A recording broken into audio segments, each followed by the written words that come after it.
নমস্কার। আজ 25শে বৈশাখ বিশ্বকবিগুরু রবীন্দ্রনাথ ঠাকুরের 166তম জন্মদিবস। সেই জন্মদিন উপলক্ষে আমি তারই রচিত একখানি কবিতা আবৃত্তি করে শোনাচ্ছি। অনেক দিন অভ্যাস নেই, ভুল ত্রুটি অবশ্যই মার্জনা করবেন। কবিতাটা শুরু করতে চলেছি। এই সমাজের সবচেয়ে অবহেলিত মানুষটিকে জানেন? মা। মা নিজের হাতে সংসার সাজায়, আর দিনের শেষে সেই অবহেলিত হয়ে দাঁড়ায়। একদিন একটি মা তার ছেলেকে গিয়ে বলল, তোর ফোনটা একটু দিবি? তোর মাসির সাথে অনেক দিন কথা হয়নি, 2 মিনিট কথা বলবো। ছেলে বিরক্ত হয়ে বলল, আমার ফোনে টাকা নেই, আমি ফোন দিতে পারবো না। মা চলে গেলেন। ছেলের ফোনে সাথে সাথে একটা মিসড কল এলো, আর ছেলে সাথে সাথে কল ব্যাক করলো। 2 ঘন্টা কথা বলার পর ফোনটা রাখলো। তারপর মা মেয়ের কাছে গিয়ে বলল, তোর ফোনটা একটু দিবি? তোর মাসির সাথে অনেক দিন কথা হয়নি, 2 মিনিট কথা বলবো। মেয়ে বলল, আমি এখন ফোনে কাজ করছি মা, ফোন দিতে পারবো না। মা চলে গেল, আর মেয়ে ফোনে মুভি দেখার জন্য ব্যস্ত। পরের দিন সকালবেলা ছেলে কলেজে যাবার সময় এক গাদা কাপড় হাতে নিয়ে মায়ের হাতে দিয়ে বলল, মা এই কাপড়গুলো কেচে দিও তো। আর এদিকে মেয়ে বলল, মা আমার কলেজের বান্ধবীরা আসবে, তুমি একটু পোলাও আর একটু মাংস রান্না করে দিও তো।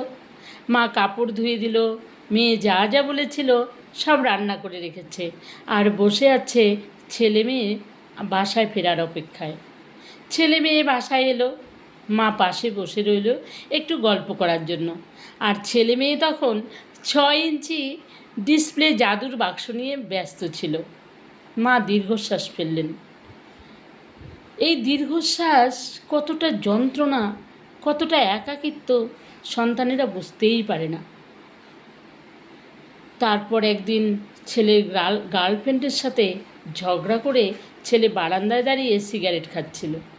মা দেখে ফেলে বলছিল, বাবা তুই দাঁড়িয়ে সিগারেট কেন খাচ্ছিস? ছেলে বলল, আমার ইচ্ছে, আমি এখন আর ছোট নেই যে তোমাকে কৈফিয়ত দিব। ছেলের এই খারাপ ব্যবহারটা মা নীরবে সহ্য করে গেল, কারণ মায়েদের প্রচুর সহ্য ক্ষমতা থাকে। আর মেয়ের রেজাল্ট খারাপ হয়েছে দেখে রাতে না খেয়ে শুয়ে পড়েছে। মা তখন আবার বলল, রাতে একটু কিছু খেয়ে ঘুমো। মেয়ে বলল, রেজাল্ট খারাপ হলে কেমন লাগে সেটা কি তুমি জানো? তুমি তো বুঝবে না, কারণ মূর্খ মহিলা একটা, তুমি তো পড়াশোনাই করনি। মেয়ের এই কথাটাও মা নীরবে সহ্য করে গেল। একদিন মায়ের বুকের ব্যথাটা বেড়েছে। ছেলের কাছে গিয়ে বলল, বাবা আজকাল না আমার বুকের ব্যথাটা বড্ড বেড়েছে, আমাকে একটু ডক্টরের কাছে নিয়ে যাবি? ছেলে বলল, আজ আমার বন্ধুর জন্মদিন, আমি তোমাকে নিয়ে কোথাও যেতে পারবো না। মা মেয়ের কাছে গিয়ে বলল, তুই কি আমাকে একটু ডক্টরের কাছে নিয়ে যাবি? মেয়ে বলল, আজ আমি আমার বান্ধবীর সাথে দেখা করতে যাব, আজ তোমাকে নিয়ে কোথাও যেতে পারবো না। একদিন মা মারা গেল। ছেলে তখন কাপড় কাচতে কাচতে ভাবছে, মাকে না কতই কষ্ট দিয়েছি। আজ তো আর সিগারেট খাওয়া নিয়ে কেউ বলে না, কেন তুই সিগারেট খাচ্ছিস? আর দরজার পাশে দাঁড়িয়ে থেকে কেউ বলে না, তোর ফোনটা একটু দিবি, 2 মিনিট কথা বলবো। মেয়েটাও এখন মা হয়েছে। মা হয়েও বুঝতে পারছে মায়েরা কতটা অবহেলিত। এখন রাতের পর রাত না খেয়ে থাকলেও কেউ এসে বলে না, রাতে কিছু খেয়ে ঘুমা। এই গল্পটা সবার সংসারেই ঘটে।